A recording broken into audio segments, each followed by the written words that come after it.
Quando aprendemos a ter discernimento quanto ao tempo de Deus para a nossa vida, nós aprendemos a esperar de forma confiante, colocando a nossa fé em ação, tanto para esperarmos quanto para agirmos.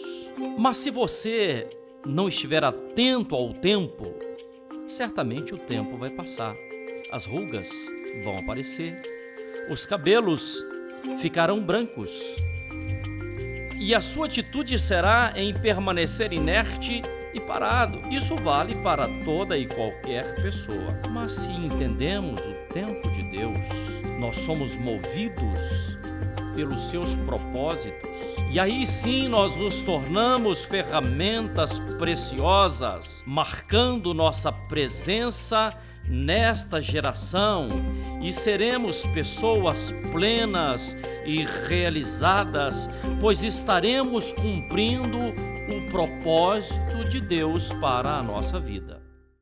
Como é bom a gente estar pensando, estudando e buscando a luz da palavra de Deus a respeito do tempo, do nosso tempo, do meu tempo e também do seu tempo. Quando Jesus nasceu, haviam homens estudiosos, magos, sábios, e esses homens saíram por toda a face da terra, do mundo conhecido daquela época, a buscar onde é que havia nascido o Salvador. E eles encontraram. No entanto, também Herodes, um homem ganancioso, ele tentou matar a Jesus, mas Jesus não morreu quando era criança, porque não era o seu tempo. Durante o ministério de Jesus, quando ele estava pregando por toda a Judéia, quando estava pregando por todas as cidades, ensinando a palavra de Deus, muitas pessoas ficaram furiosas, ficaram iradas e também quiseram tirar a vida do mestre, mas também não conseguiram. Até que chegou o determinado momento, quando era o tempo que ele deveria ser levado à cruz. Ele sabia que aquele era o momento, tanto é que ele até preparou os seus discípulos. Nesse momento, ele realmente foi à cruz e morreu, cumprindo assim um propósito em trazer a salvação para mim e também para você. Eu quero fazer uma pergunta muito séria a você. Como é que você tem gastado o seu tempo? Como é que vocês têm enxergado você vivendo dentro desta geração? E ainda, o que é que Deus tem para a sua vida hoje? Permaneça ligado, porque a palavra de hoje vai trazer uma mensagem ao seu coração, vai falar poderosamente com você. Permaneça sintonizado, chame outras pessoas para que possam estar ouvindo essa palavra, esteja acompanhando aí, segure a sua Bíblia na sua mão, as suas escrituras, para que você possa estar conferindo cada uma das passagens dessa mensagem que ouviremos nessa manhã de hoje. Permaneça ligado. Por favor, abra a sua Bíblia no profeta Daniel, capítulo de número 9. Nós vamos ler o verso de número 2. Diz assim: no primeiro ano do seu governo real, eu, Daniel, compreendi, mediante a leitura atenta das Sagradas Escrituras, de acordo com a palavra de Javé, o Senhor, concedida ao profeta Jeremias, que a desolação de Jerusalém iria durar 70 anos. Quando nós começamos a olhar para os tempos em que nós estamos vivendo, para o que nós temos passado, e quando a gente olha para o que é que Daniel estava vivendo no seu tempo, a nossa situação não é diferente. aquele povo estava vivendo uma situação de cativeiro. Uma situação complicada, em que o povo de Israel estava aprisionado. Estavam vivendo, aquele povo que era cheio de alegria, estava vivendo cheio de tristeza, porque estava vendo, sabendo que tinha coisas que não eram as coisas do Senhor. E Daniel, para saber qual era o tempo de Deus, ele começa a adorar a Deus, depois ele faz uma confissão ao Senhor, se você ler o texto inteiro, e depois Daniel faz um pedido, mas algo é tremendo, porque Daniel começa a perguntar a Deus qual era o tempo de Deus para o povo de Israel, que estava vivendo uma situação de cativeiro. O que é que nós vivemos hoje? Dê uma olhada para Brasília. O que é que nós temos passado? Situação de cativeiro, situação de corrupção. Situação, queridos, que a gente fica perguntando, será que eu tenho segurança de rua? Que a gente olha para as nossas crianças, que a gente olha para os idosos, que a gente olha para tudo que nós temos vivido, e nós perguntamos, Deus, até quando? A Bíblia diz que Daniel, ele foi para as Escrituras e começou a ler o profeta Jeremias. Ele estava atento, ele queria saber qual era o tempo de Deus, quando é que Deus haveria de interferir. Interessante que Daniel não ficou buscando os astrólogos, Daniel não ficou buscando os adivinhos, mas Daniel foi para as Escrituras, para dizer assim, Deus, eu quero saber a respeito desse tempo, eu quero que o Senhor me dê uma visão nítida, que o Senhor clareie aos nossos olhos, qual é o tempo do Senhor para cada um de nós. E Daniel começou uma coisa imediatamente. Ouça o que eu vou te dizer. Daniel começou logo em seguida a interceder. Olha que coisa interessante. Ele começou a orar pela nação. Ele começou a orar de forma convicta. Ele começou a orar focado naquilo que ele estava buscando de Deus. Existe um homem chamado Neemias. Existiu um homem chamado Neemias, melhor dizendo. Neemias foi também um reparador de muros caídos. Os muros de Jerusalém haviam sido derrubados. A cidade havia sido incendiada. O que é que nós vivemos hoje? Onde estão os muros da honestidade? Onde estão os muros da moralidade, dos princípios, do respeito, da honra? Onde estão?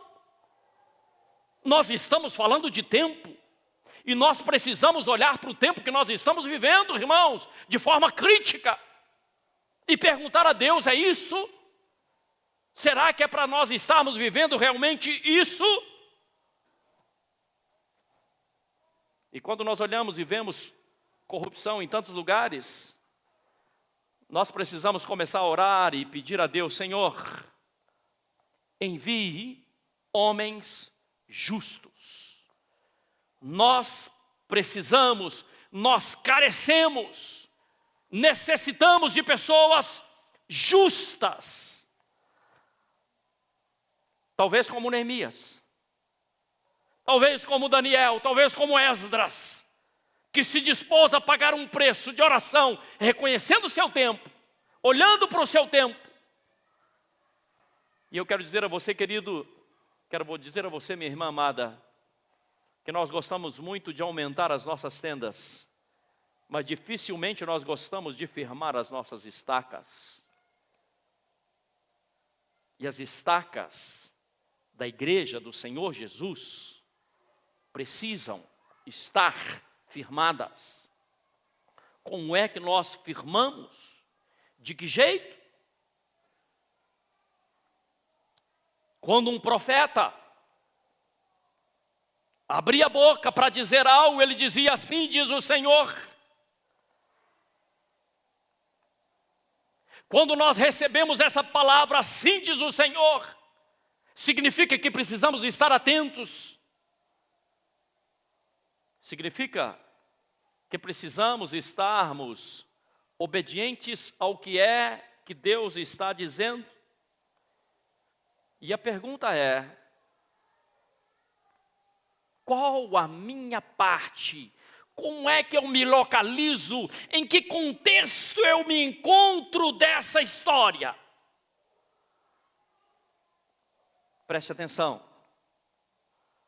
Teve uma certa época em que houve um tempo de estio. O profeta fez oração e durante 3 anos não choveu sobre a face da terra. Acontece que um dia o profeta, vendo a situação das pessoas, resolveu pedir a Deus, clamar a Deus, que enviasse chuva sobre a face da terra. A palavra diz que aquele profeta se ajoelhou e ele tinha um ajudante. E ele gritava ao seu ajudante: ô fulano, você está vendo algum sinal de chuva? E aquele rapaz dizia assim: nada, Senhor, eu não vejo nenhum sinal de chuva. E ele foi perguntando: 1, 2, 3, 4, 5, 6, 7. Até que ele perguntou: existe algum sinal de chuva sobre os céus? O ajudante disse assim: Senhor, eu vejo uma pequena nuvem. E essa nuvem é tão pequena, é do tamanho da mão de um homem. O que é a mão de um homem nos céus? O profeta se alegrou e disse assim: Deus está respondendo a nossa oração.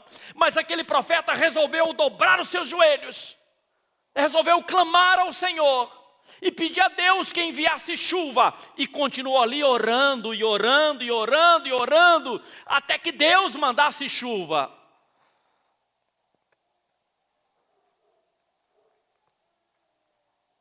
Caderno de Ezequiel, capítulo 37.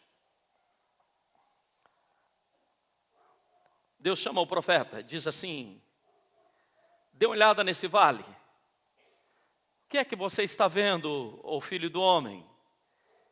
E aquele homem diz assim: eu estou vendo um vale, e um vale de ossos sequíssimos. E Deus começou a orientar: você acha que é possível? Você acha que tem jeito? Quando nós olhamos para essa nossa nação, quando nós olhamos para a nossa cidade, quando nós olhamos para a nossa família, nós começamos a perguntar: será que tem jeito? Será que tem jeito para minha filha? Será que tem jeito para esse país? Será que tem jeito para essa cidade? E Deus deu uma ordem àquele profeta: comece a profetizar. Comece a profetizar vida. Não é Deus quem profetiza. Quem profetiza é você. Deus manda que você profetize sobre a sua casa. Deus manda que você profetize sobre a cidade. Deus manda que você profetize sobre a nação, que você clame a Deus pela nação, pela sua casa. E a Bíblia diz que aquele homem, ele começou a profetizar que a vida viesse sobre aqueles ossos. Claro que não foi tão rápido. Eu imagino que deve ter levado algum tempo, em que os ossos começaram a se unir aos seus ossos, e que depois veio os nervos, e depois veio a carne, e depois veio a pele, até que se formou um verdadeiro batalhão. Só que tinha um detalhe: era um exército, mas aquele exército estava completamente sem vida. Era como se tivesse um exército de múmias. exército de múmias não fazem nada. Até que foi necessário que Deus falasse assim: profetize a vida.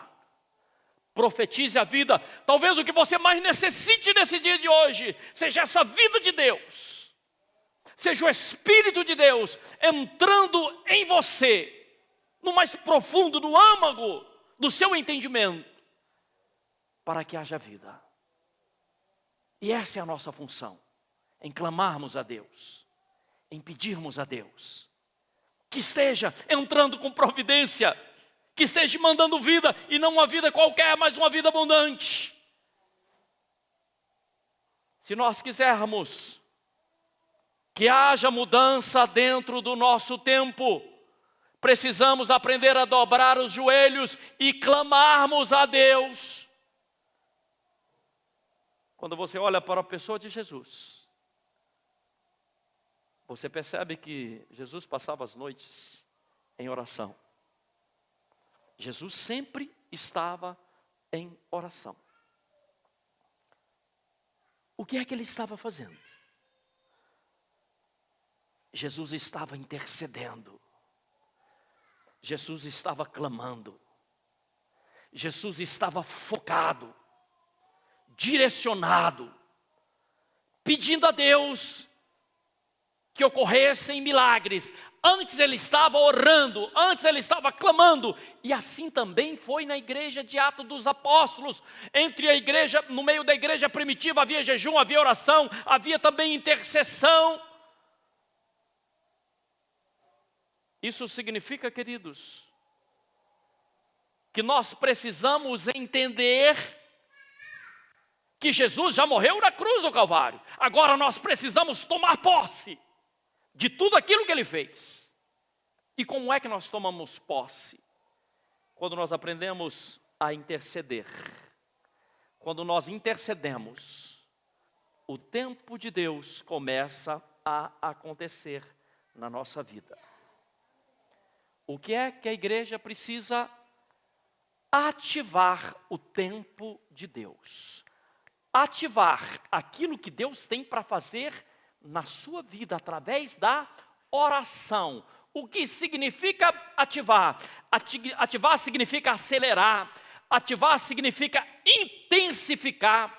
Ativar significa, olha, eu sei que Deus tem para fazer algo na minha vida, mas eu posso ativar esse tempo, ou seja, esse tempo pode se acelerar quando eu começar a orar, quando eu começar a clamar, quando eu pedir ao Senhor: Senhor, esse é o seu tempo para a minha vida, esse é o seu tempo para a minha família. Por quê? Porque Deus não te quer de braços cruzados, parado.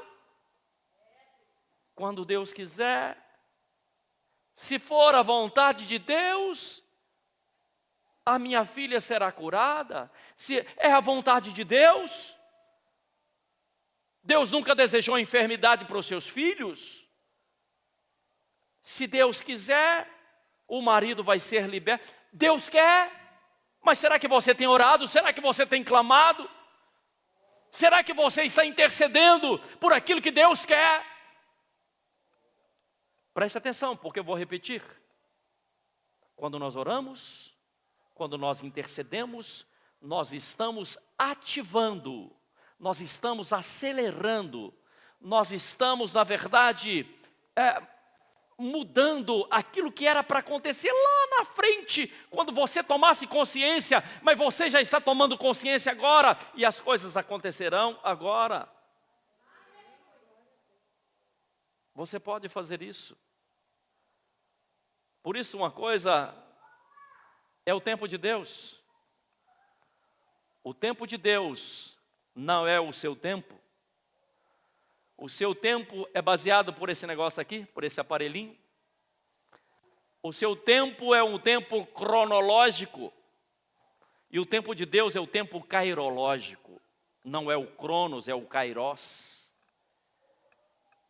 O kairos de Deus vai acontecer na sua vida quando você aprender a viver a etapa, quando você fizer exatamente como fez Elias, orando, pedindo que Deus enviasse chuva. Elias podia dizer assim: quando for o tempo de Deus, ele envia chuva, mas ele dobrou os seus joelhos e começou a clamar para que Deus mandasse chuva. Deus queria e ensinou ao profeta, quando diz assim: profetiza, filho do homem, profetiza que haja vida, profetiza que haja vida na sua casa, interceda, clame ao Senhor, peça ao Senhor. Existe uma passagem muito interessante no Salmo de número 126, como eu amo essa passagem. Diz assim: quando o Senhor nos trouxe novamente restauração a Sião, nós sentimos como num sonho. Algumas traduções dizem assim: nós estávamos como quem sonha. Quando o Senhor nos restaurou, nós estávamos como quem sonha.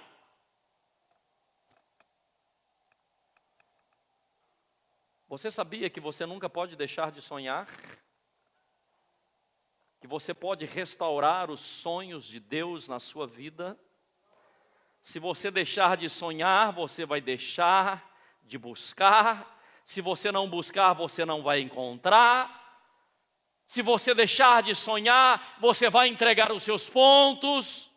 E você não pode entregar os seus pontos, porque Deus conta com você, porque Deus tem um projeto para a sua vida. Eu tenho uma palavra para você. Esse é o tempo que Deus separou para você aprender a ouvir. Só ouvir não, a ouvir e a obedecer. E segui-lo, para que você cresça, para que você melhore, para que você possa reescrever uma nova história. Uma história agora alicerçada, pautada pelos ensinamentos daquilo que o Eterno tem para a sua vida. Por isso eu quero te dizer, meu irmão querido, esse é o tempo de Deus para a sua vida. Coloque a mão sobre o seu coração e feche os seus olhos por um momento. Pai, nós te adoramos, nós bendizemos o teu nome.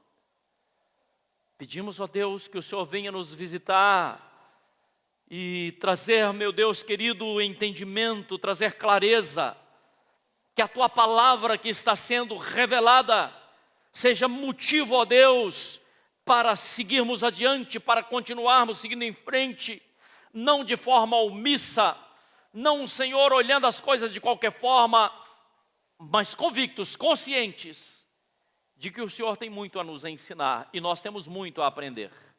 Portanto, abra o nosso entendimento, a nossa mente, através do Teu Santo Espírito, para que possamos fazer o melhor de cada um de nós. Nascemos e vivemos nesse tempo, mas nós te pedimos, Pai, que assim como o Senhor trouxe clareza, discernimento a Daniel, nós precisamos discernimento como igreja do Senhor para fazermos segundo a Tua vontade. Amém e graças a Deus. Que Deus abençoe os amados, em nome de Jesus. Nós estamos quase chegando ao final desse nosso programa, mas eu quero te dizer algo. Como corpo de Cristo, como igreja do Senhor, nós temos pregado o Evangelho para que haja avanço, para que a igreja do Senhor Jesus avance e se estabeleça como governo sobre a face da terra.